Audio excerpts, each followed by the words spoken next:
House Speaker Pantelon Alvarez believes Vice President Robredo is involved in the filing of an impeachment complaint against President Rodrigo Duterte. In a television interview, Alvarez accused Robredo of having a hand in the first impeachment move against the president. Alvarez explained that the filing of the impeachment complaint came on the heels of a video message Robredo sent to the United Nations Commission on Narcotic Drugs, where she criticized the conduct of the administration's drug war. Alvarez also said Robredo is likely worried about the results of the recount of the ballots cast for vice president in the last elections, which might reveal she is not the real winner. Robredo is facing an election protest lodged by her rival, former Senator Bongbong Marcos, before the Presidential Electoral Tribunal, which recently decided to proceed with a hearing of the case. Meanwhile, the Robredo camp says the vice president has no hand in the impeachment complaint filed in Congress against President Rodrigo Duterte. Robredo spokesperson Georgina Hernandez made this denial, citing Magdalo party list Solon Gary Alejano's statement that the decision to file the complaint was from their group alone. In a television interview, Alejano said Robredo was not aware that an impeachment case would be filed against the president. He also said that Senator Antonio Trillanes was involved in the planning of the complaint. President Rodrigo Duterte is pushing for an ASEAN-China collaboration to boost tourism in the region. The president made the statement in a speech read for her by Tourism Secretary Wanda Teo at the opening of the 2017 ASEAN-China Year of Tourism Cooperation at the PICC in Pasay City. The president stressed that tourism in ASEAN member states and China can get the needed boost if there is stronger collaboration rather than conflict and division. He stressed that the bond between ASEAN and China is a welcome and timely one. The president added that a stronger ASEAN-China cooperation beacons as a testament to the principles of achieving great and good things together. Lubos na nagpapasalamat si CPP Founding Chairman Jose Maria Sison kay Pangulong Rodrigo Duterte dahil sa desisyon nitong muling ipagpatuloy ang usapang pangkapayapaan. At ayon kay Sison, nais ng mga Pilipino na muling isulong ng pamahalaan at NDF ang pagkakaroon ng peace agreement at layo ng naturang kasunduan na pagtibayin ang soberenya at kasarinlan ng mga Pilipino.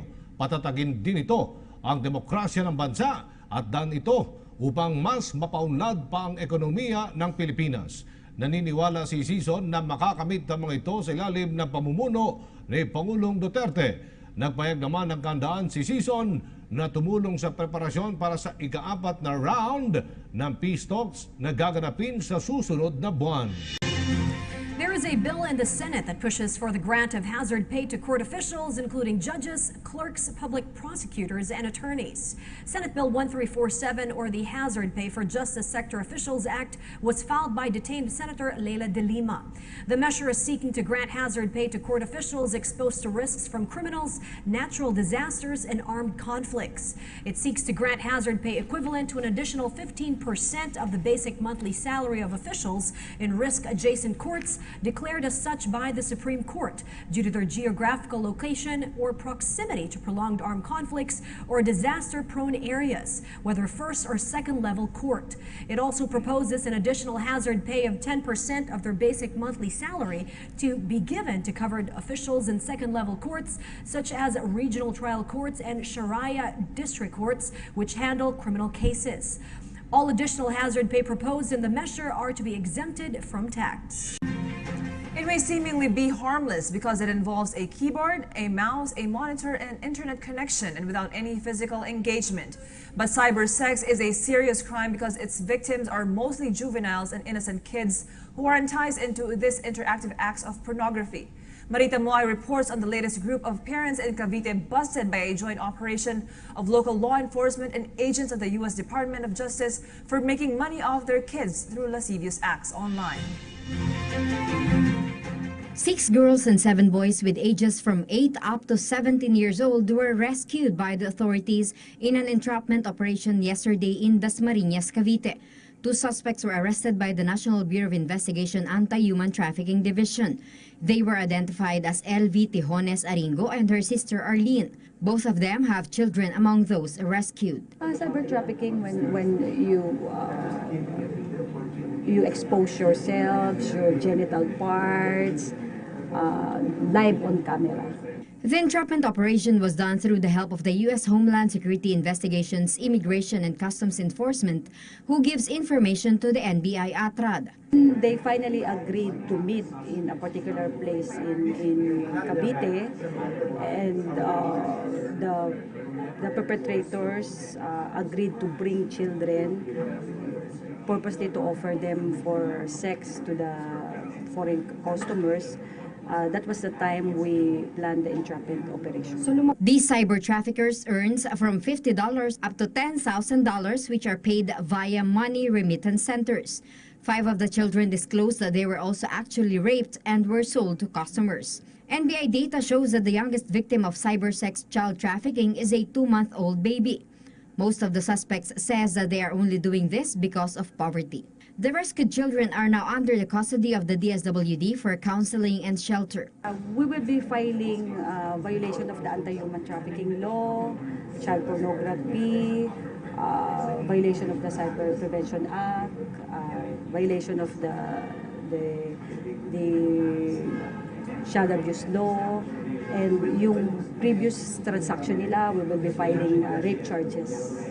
The number of online child pornography in the country is becoming alarming, says Ransom Avila, attaché of the U.S. Homeland Security Investigations. Since the start of the year alone, they have already rescued more than a dozen children. In terms of online cyber sex shows involving children, Philippines is almost, I'd say, but number 1 or very close to the top. Isinagawa ng DOJ, Department of Justice, ang muling araw ng preliminary investigation kaugnay sa pagdukot at pagpatay sa Korean businessman na si Ji-Ik-ju. Dumating sa naturang pagdinig ang pangunahing suspect sa krimen, si SPO3 Ricky Santa Isabel. Mabilis na naging proseso ng pagdinig dahil tanging si Police Superintendent Alan Macapagal na lamang ng PNP Anti-Kidnapping Group ang nagsumite ng kanyang counter-affidavit. Dahil dyan, submitted na for resolution ang nasabing kaso. Binigyan naman ng Angeles City RTC Regional Trial Court ang prosecution panel hanggang Abril 19 upang maglabas ng kanilang resolusyon. Iron pressing all your clothes at one time, replacing all your halogen light bulbs to LED ones, unplugging your TV, fridge, or fan to turn them off while you're away or when not in use, and using Energy Star rated or energy efficient appliances are but a few tips that can take quite a bite out of one's monthly power bills. Such saving measures could add more in a proposed bill to incentivize such actions in this report from Ria Fernandez. John Rain's family has started to change their old appliances to new ones to cut energy costs, like their light bulbs, which are converted to LED, as well as their refrigerator, which has an inverter now. John Rain also makes sure he uses their appliances efficiently. He only turns on their TV and electric fan when he will use them, but if not, he unplugs them. By this, according to John Rain, they're able to decrease their electric bill from 6,000 pesos to 3,000 pesos. Siguro around college, it's when, kasi for me, na-realize ko noon na mahirap kumita ng pera. So basically, kailangan magtipid. Tapos, nalaman din yung mga environmental stuff na nangyayari. So, yun, na-realize ko na it's important and you should be efficient. Yun lang. The Senate is pushing for giving incentives to individuals like John Rain. This is incorporated in the proposed bills on energy efficiency and conservation, subject under a public hearing of Senate Energy Committee Thursday. Tinitingnan kasi natin parati na kulang yung kuryente, kaya dapat magpatayo tayo ng planta. Pero hindi natin tinitignan yung pagtitipid. In Senate Bill 30 or Energy Efficiency and Conservation Act, the Department of Energy shall lead the monitoring of energy use in households, establishments, and government agencies. Certified Energy Efficiency and Conservation Officer or Certified Energy Manager of each establishment must submit a semi-annual and annual report to DOE. Identified as Type 1 designated establishments may only consume 2 million to 8 million kilowatt-hour per year, while Type 2 designated establishments may consume beyond 8 million kilowatt-hour per year. Those who will comply will be given tax incentives and recognition. However, violators may face 1 to 5 years of imprisonment or may pay fines worth 100,000 pesos to 100 million pesos. This is aside from the penalties to be imposed by DOE.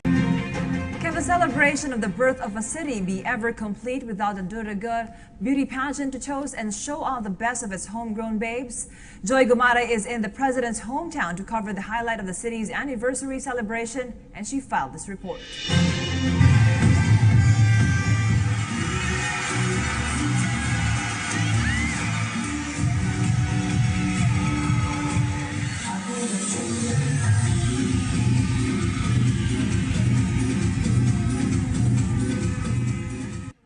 Filipinas was once again showcased on the most prestigious beauty pageant in Davao City with a celebration of the city's 80th Foundation Day.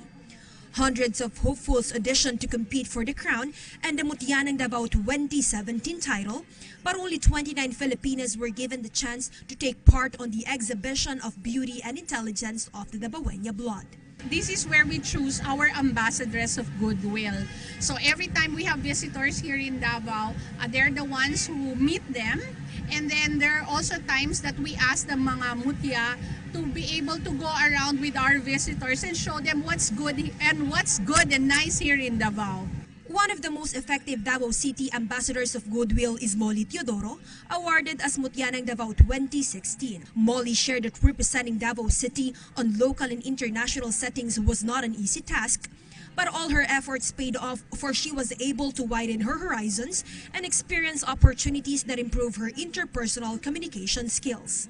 Primarily, it really increased the sphere of influence that I'm standing on. Mas naging malawak yung connections ko towards other people, and I've met a lot of dignitaries, which I think would help me in the future endeavors that I will have. Like Molly, the 29 Mutyanang Davao 2017 candidates were more than their appealing physical attributes.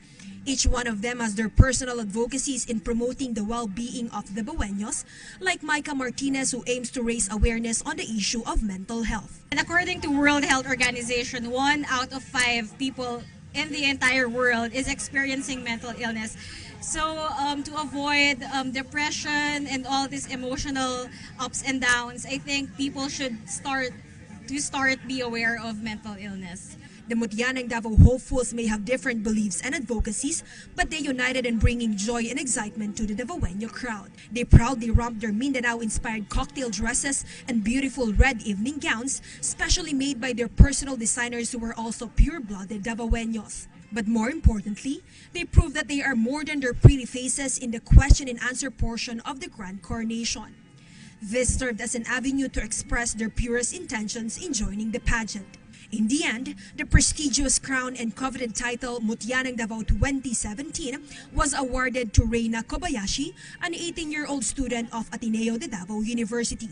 She is now responsible to represent Davao on local and international pursuits of the city government in the next 365 days.